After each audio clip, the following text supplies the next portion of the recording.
Assalomu alaykum hurmatli YouTube foydalanuvchilari.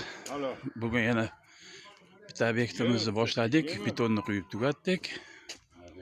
Shuni sarf xarajatlarini sizlarga hozir hisob kitobini qilib bermoqchiman. Qisqa va lo'nda qilib. Bugungi chislo 30-mart 2025-yil.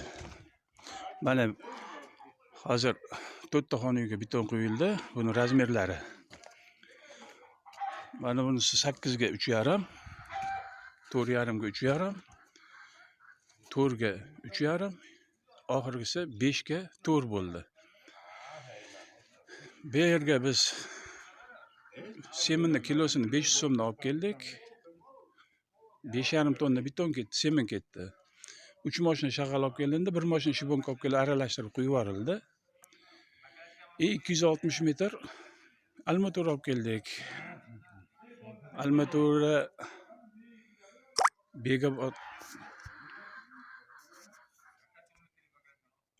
Begabotniki 14 lik 11 mingdan olindi.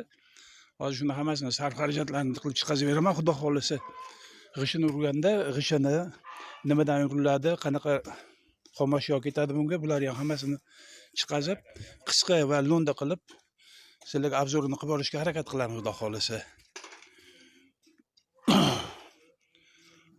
Podushkasi 60 ga 30 dan boshlanganda yer past balandligini hisobiga oxiriga borganda managa kelganda mana 60 ga 50 ga chiqib ketib qoldi.